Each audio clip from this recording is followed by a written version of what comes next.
All right, everybody. We are live with the Combatcast, and we're going to talk all kinds of MMA. Great weekend of MMA this past weekend, and a great weekend of MMA coming up. So pretty excited. But before that, hey, let's talk about the people that pay the bills. Chevy.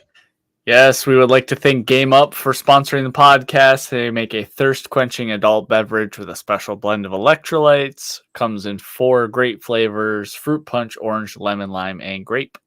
That's right. It's a low-carb drink with just 110 calories. So enjoy yourself some Game Up, enjoy the Combatcast, and enjoy some fights. That's right. Coming up, we have July 6th. There's no fights, so we will be reviewing this current fight card, 303. So I'm sure there'll be plenty to talk about. Pretty exciting-looking card currently. And then July 13th, we'll be talking about UFC Fight Night, Nama Yunus versus Barber. Thug Rose is back. And then July 20th, UFC Fight Night, Lemos versus Jendibra. I don't know how excited I am for that one, but we're going to talk about it. And before we get started on this past weekend's card, you want to shout out PFL's got a fight card coming up to it. That's right. On Friday the 28th, there is a PFL card from Sioux Falls in South Dakota.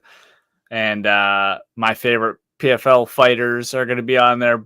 Brendan Loughnane and Brennan Ward, local fighter. Brennan Ward will be on there. 2024 PFL regular season fights. All right, so let's talk about this past weekend. We had a fight night card in Saudi Arabia, and we're going to talk about the main event, co-main event. You want to talk about Kelvin? Yeah, I was going to say, we can talk about some of these other fights. Kelvin, listen, man. Listen, we're big fans of Kelvin here on the Working Fans podcast, and I'm a big fan personally, but at this point, just shameful that he can't make weight. He has a show called, Missing Weight with Kelvin Gastelum, where like a month ago he ate 5,000 tacos or some shit. Yeah. Just super disrespectful to your opponent to come in. You can't even make a catch weight. It has to be at a full weight class above where you sign the agreement, 15 pounds. D-Rod didn't find out until Thursday, so he's already cut a bunch of weight. Yeah. It's real bullshit. And, he apologized afterwards to Dana and to Hunter. A lot of ass kissing in his win. Obviously, he won because if you miss weight, you fucking win 90% of the time. Mm-hmm. Even though it was a close fight, but didn't apologize to D-Rod in his post-fight, which is exactly who he should have been apologizing to. But I'm not impressed with Kelvin. Has all the skills in the world, most undisciplined fighter in UFC. Yeah, no. Even Dana White said the same thing. He said he's very disappointed in him, and I think he said this is like 3 times in his career now that he's missed weight, and I think it's 3 times he's missed weight, and I think there were a couple other close calls too. So, not a good look. And like Dominic Cruz says, a lot of times, sometimes you miss weight, it's on purpose, and you know what you're doing. So, real dumb move to put out that missing weight with Kevin Gastelum thing too. Like that's what's just going to piss people off. And you are not John Jones or Conor McGregor. You are more than rolling the dice with your career when you do shit like that, and then you don't follow through. Yeah, I definitely don't look at him the same. Definitely less respect for Kelvin. Obviously, great fighter. Seems like a great guy, but lacks professionalism for sure. So, one other thing I want to talk about too, the pirate there, Char Bullet, yeah, Char. Because we always talked about this. He got to win, he got to finish, look good.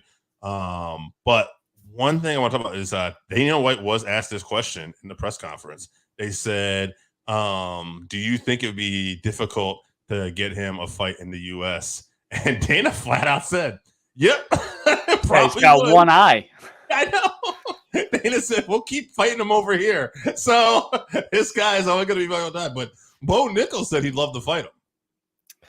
Yeah, I bet he fucking would. The guy's got no takedown defense. Like, yeah, I'm sure he would like to fight him. Maybe down the line, who knows? Bo Nickal's got a fight line up against Rodolfo Vieira.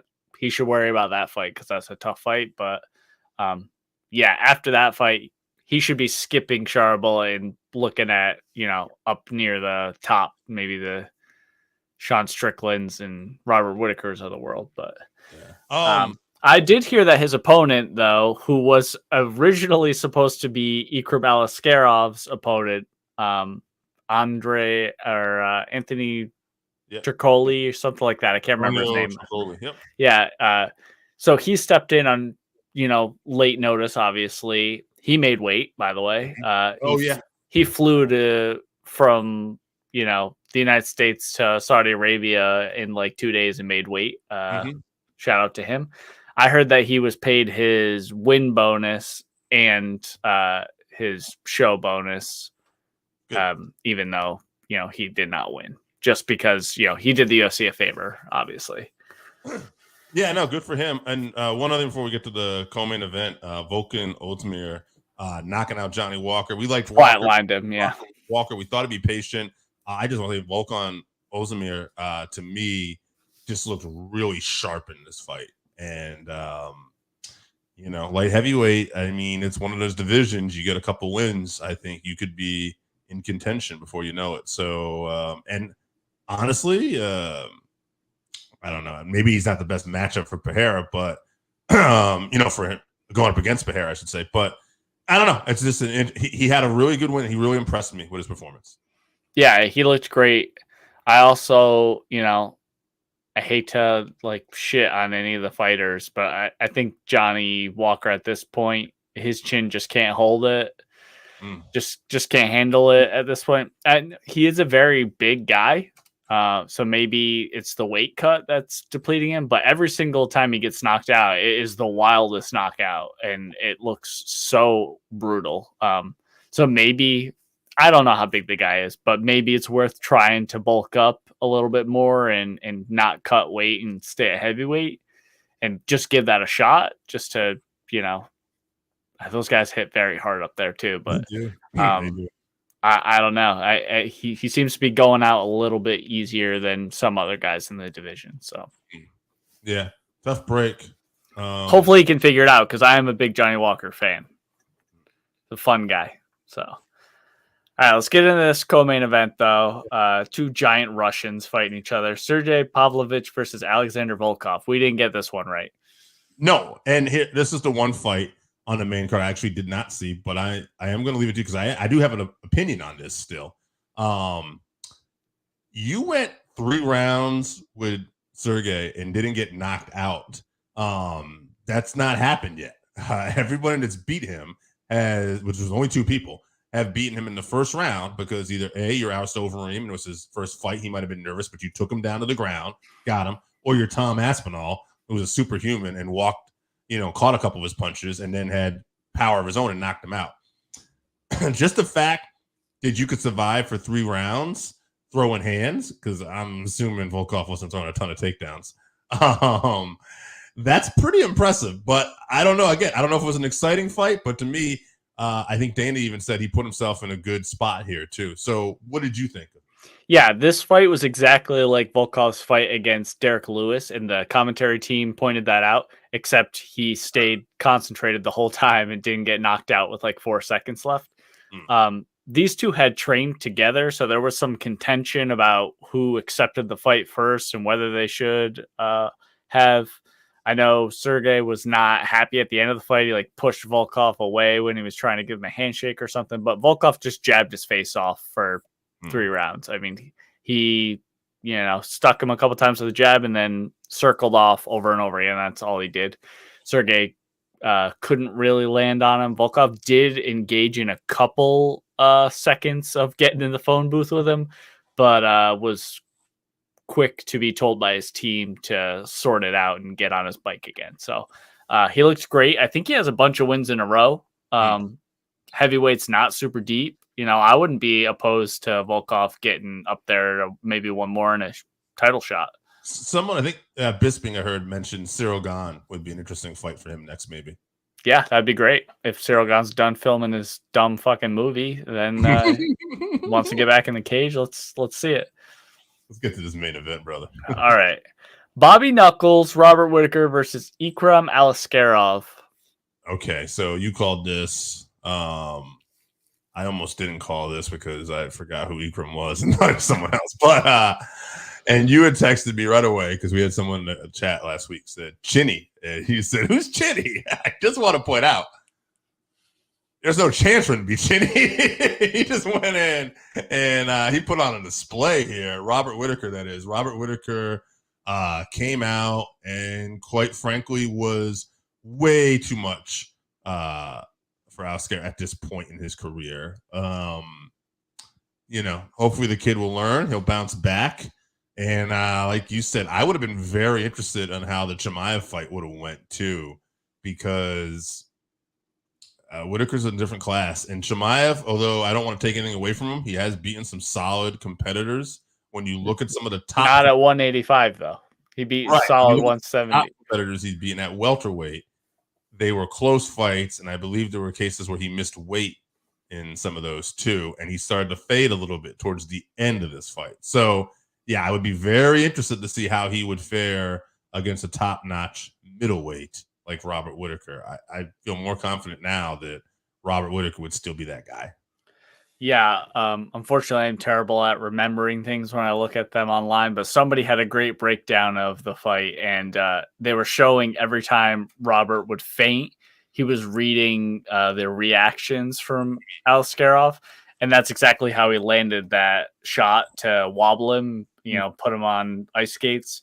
And then he did his patented 1-2 and throw the kick combo. That's like perfect for Robert Whittaker. When he missed that head kick, he set him up for that gorgeous uppercut and slumped him. So shout out to Robert Whittaker. You could tell in his walkout that he was there to win. Like he looked very focused. So I'm sure Aliskerov will be back. Like I said last week, I think just too much too soon at this point. I think big learning experience for him, different level is all. So before we get into this, I just wanted to ask you, do you think, where do you go with Whittaker next year? Sean Strickland, I think. Yeah. Have him fight Strickland, and then the winner gets a shot at Izzy or Drickus, whoever wins that one. Whittaker has actually said he wants to be the backup for the weight cut with the world title. Yeah, I think Dana was in for that. Why don't we just make Strickland and Whittaker the co-main event for that if we can? And that'd be the answer right there, actually. Yeah. I don't know how beat up Strickland is from that the Paulo Costa fight. I don't think he took too much damage, so maybe those leg kicks, but who knows? I bet if I threw enough money at him, he'd be down. I bet he would. And one other thing too before we get on here too. I'm slowing down this segment. I'm sorry. But what you said about Whittaker, too, reading those feints and stuff like that, almost kind of reminds me of in the boxing world what Anthony Joshua did to Francis Ngannou. Right, just levels above. Yeah. Yeah. So, anyway, good for Robert Whittaker. But, hey, we had a fun fight night card, actually with some name value that we hadn't had in a while. At 3 p.m. Eastern also. That was great. That was always good, too, yeah. And we're leading into a fun pay-per-view. Not the pay-per-view we were expecting, UFC 303, but I think you look at this top to bottom, this is a really good card. Before we get into the main card, is there any prelims you want to shout out? Yeah, Andrei Arlovsky still fighting. Shout out to him. He's over 40 at this point, fighting on the fucking early prelims or something like that. Michelle Waterson Gomez versus Jillian Robertson. Jillian Robertson's been on a tear lately. She just broke into the top 15, so keep an eye out for her. Very fun fight, and I can't believe this fight's never happened before, but Cub Swanson versus Andre Feely is on the prelims. Great fight. And then Joe Pfeiffer versus Marc-Andre Barrio. I would be shocked if somebody does not go to sleep in that fight. I think that's the featured bout on the prelims. So shout out to those. Let's get into this main card. Kicking off with a banger. Ian Machado Garry versus Michael Venom Page. Yeah, I like this fight a lot. When I went to do my research for today's show, and I looked at this, I was like, "Whoa!" Like, I really like this fight. Oh, sorry, I have a customer messaging me here, but I really like Working this. fans. The F-bomb, which was kind of funny because that's what I was actually thinking about this fight. But yeah, Ian Garry, I mean, he's not the most beloved guy in the UFC, I think, lately. And Michael Venom Page has had his share of haters as well. But, man, stylistically, this is not an endearing term, but like point fighter. But these guys are great strikers that don't rush, and it's going to be an interesting matchup. Now, that could be a boring fight, right? It could be a defensive fight. But I'm very curious to see who actually gets the win here, because I feel like Michael Venom Page is definitely got to be the better striker given all his years' experience. But I feel like Ian Garry, despite being younger, is the more complete all-around fighter. So I'm going to go with Ian Garry because I don't think he'll be afraid to mix it up. I will say Michael Venom Page did show some takedown defense against Kevin Holland a little bit, but I feel like Ian Garry is a lot more complete than that, and he'll be ready. I'm going to say Ian Garry by submission, round 2. Yeah, I believe in Ian's skills, but MVP made me a believer in that Kevin Holland fight. I'm really not confident either way. I'm excited for this fight, but I do agree with you. This could be a very quote unquote technical fight where they do a lot of staring at one another and a lot of feints and trying to set traps and stuff, but maybe not so much action. Hopefully not, but it is possible. I think I'm going to pick MVP by decision. I don't think that Ian's shown enough ground skills that where I feel like he could take and hold down Kevin Holland.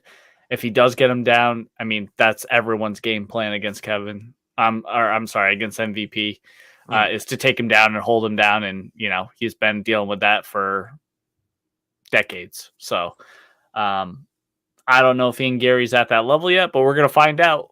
And I'm excited for this fight for sure. But outside of some very impressive counterpunching from Ian Garry, I think MVP kind of pieces him up. And so I'll pick MVP by decision. I won't be upset if either guy wins, but my brain says MVP. Yeah. Okay. Interesting. It's funny because I can definitely see that, but I just feel like, I don't know. I felt like MVP was always very well protected in Bellator too. Yeah. And I think he is good, but I don't feel like when I look down the roster of people he's beaten and who Ian Garry's beaten to, when you're looking at like Neil Magny, like I feel like it's almost comparable, but I just like the skill set better of Ian Garry. But I guess one thing I didn't say is I said I like to think Ian Garry is smarter and he will try to mix it up, but I could see him playing into the striking too as well, honestly. So I mean, he's undefeated, right? So with that comes a certain confidence too, which can be an asset or a detriment depending on your ego. And we know that Ian Garry has an ego. So yeah, he might just rely on that striking. Although we've seen him getting a lot of clinches with guys and stuff up against the cage. And that would be a good route for him to go in this fight, but he's got to get his hands on him first. Yeah. But let's move on. Mayra Bueno Silva versus Macy Chiasson. All right, Chiasson is 9-3, 2 KOs, 3 subs, 4 decisions. She's 7-3 in the UFC. So if you look at her record, most of her career is literally fought in the UFC. She was the Ultimate Fighter winner at featherweight, a division that doesn't really exist anymore. So she's fought at a heavier weight before. Silva, 10-3, 1-1, 1 KO, 7 subs, 2 decisions. She's 5-3, 1-1 in the UFC. So again, most of her career has been in the UFC too. So, these women have fought tough competition for most of their careers. I like Silva. I think I'm just going to go with Silva. There's a part of me that thinks Macy, if she can use maybe like a little bit of her size and stuff like that, maybe she'll be able to pull this off early. But I like Silva. I'll say Silva by decision. Yeah, I'm with you. I'm picking Silva too. I think she has a speed advantage. So I'm going to pick her by decision as well. Yeah. Let's move on to a fight that got changed a bunch of times, but is now Anthony Smith versus Roman Dolidze. All right. Dolidze is 12-3, 7 KOs, 3 subs, 2 decisions, 6-3. And Anthony Smith, who for some reason, he's the butt of a lot of jokes here sometimes. People like to make fun of Anthony Smith, but, 38-19, 20 KOs, 15 subs, only 3 decisions. This guy finishes people. He's had performance of the night 6 times. He's been fighting the night before. He's fought for the title. He's finished guys like Gustafsson. Like Anthony Smith, he's just coming off a victory. He's the epitome of a gatekeeper capable fighter. And this will be a great test to see where Roman's at. That being said, I like Roman. I think he's going to do enough to get the victory here. I'll say TKO late, round 3. Yeah, if Roman's going to win, I do think he gets a knockout because at this point, Anthony Smith has been in so many fights that, it wears on you. Even if, the majority of them are wins, you just take a lot of damage even in those wins. But I think stylistically, Anthony Smith matches up with him well. Like you were saying, not in a lot of decisions, and Dolidze has never been finished before, but I'm going to pick Anthony Smith by submission. I'll say round 2. All right, let's get to this co-main event. All right, very exciting featherweight matchup. Brian T-City Ortega versus Diego Lopes. All right, Diego Lopes is 24-6, 10 KOs, 12 subs, 2 decisions. He's 3-1 in the UFC. He lost his first UFC fight by decision, and he has had 3 finishes in a row, and he's looked excellent. Just actually his last fight, he looked like a monster. But Brian Ortega, 16-3-1, 3 KOs, 8 subs, 5 decisions. This is a guy that's a completely different animal, finishing, beating guys like Frankie Edgar, Cub Swanson, being in the octagon just with guys like Volk and Max Holloway and the Koreans beating Korean Zombie, right? He's only lost to the best of the best. I think he's a different level. And although Diego has the hands, that it wouldn't surprise me if he can get a finish. I'm going to go Brian. I'm going to go T-City. I'm going to say that triangle choke plays a factor in this. And I'm going to maybe even go first round. Not because I think he's just so much better, because I think these guys are going to go after each other. Whereas like we talked about in that opener, I could see Gary and Venom Page kind of strikers, doing a little point fighting, backing away. I don't see that with these two. I think these two are going to be aggressive, and I think we're going to get a finish here. Yeah, I think this is going to be fight of the night. Lopez looks like he might be champ at some point, but I'm with you. I got to pick T-City based off the people he's been in the cage with. I mean, he took Volkanovski to the absolute limit. Like you were saying, he's been in there with his last few fights have been Yair, Max, Volkanovski, just in there with the top of the top. So I'm with you. I think he gets a sub. I think it's going to go later. I think we're going to see a bit of a war, and T-City gets a sub in round 3. All right. He also has a great chin on him too. We saw what Max did to him. He's taken a lot of damage, but he has an excellent chin, and he's taken some time off before his most recent Yair fight. So I can see him getting knocked down. I have a hard time seeing him get knocked out. Right. Yeah, I'm with you. He could get put down, but does that put him in a more advantageous spot in reality? Sure. So it could. Yeah. All right, let's move on to the new main event. Alex Perreira versus Jiri Prochazka. All right, Prochazka, this samurai. He's 34-1, 26 KOs, 3 subs, 1 decision. He's the former light heavyweight champion. He's had fight of the night twice, performance of the night 3 times. Alex Perreira, 10-2, 8 KOs, 2 decisions, 9-1 in the UFC. He's already a 2-weight champion, former middleweight Hall of champion, Famer, light heavyweight champion. He has a win over Prochazka. He's finished him before, but that was an exciting fight, back and forth. And I feel like anybody could win this fight because the way Jiri likes to fight, it kind of plays into Perreira a little bit. But Jiri does have enough tools to get the finish. When I think of it's weird. Sometimes you just think of destiny and how you just see things playing out in your head. And I have multiple ways I see this playing out in my head. One is Prochazka wins, and this is going to set up a trilogy, and we're going to have a fight. Other is Perreira catches him again, and then they're going to hope Israel Adesanya beats DDP, and then we're going to do middleweight versus light heavyweight champion, and that's going to be a big fight, possibly at the end of the year or the guard, and so maybe even the spear. There's going to be possibly a big fight down the road. Really hard for me to predict this one. I'm going back and forth a lot, but I'm going to go Prochazka. I think Prochazka is going to study film. He's going to look at mistakes he's made, and he's going to figure it out, and he's going to get the job done this time. And I'll just go because I don't think these two are capable of going decision. I'll go TKO round 3. Mm-hmm.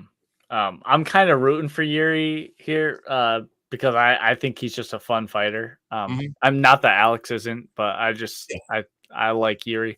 But I think Alex knows how to deal with the unorthodox style at this point that Jiri possesses. And I think if anyone's studying tape and making adjustments, it's going to be Alex. I think Jiri's more on the fly, intuition, more creativity. He's like training with Shaolin monks and shit. Alex is doing the same thing over and over again. So I'm going to pick Alex. I agree with you. Don't think that this fight is capable of going to decision. So I'll pick Alex by round 3 TKO. Can I just tell you something funny? I like both these fighters too, but I'm more leaning towards I want Alex to win. But I'm picking Prochazka. You're leaning towards him when you're picking Alex, so that's kind of funny. But yeah, I'm losing my voice as we do this. But we'll see what happens. I think this is going to be anybody's fight, and there's a lot of different things that could happen here. So we'll see. I'm looking forward to this weekend. All right. So next week, July 6th, we will be reviewing the current card we're talking about. That is UFC 303. And then July 13th, UFC Fight Night, Nami Yunus versus Barber. And then July 20th, UFC Fight Night, Lemos versus Jandirba. Name says it all, folks. Yeah. Can't wait for these fights. All right. Well, we got good fights this weekend. Enjoy the fights. Thank you for tuning in, and enjoy some Game Up. If you haven't tried Game Up, then you are missing out. Imagine your favorite seltzer and your favorite sports drink had a baby, but it's way better than that. Each can is 110 calories, low carb, 4.9 ABV. It's a nice light drink that is not light on flavor. Game Up comes in fruit punch, orange, lemon, lime, and grape. Pick it up at drinkgameup.com or at your nearest liquor store.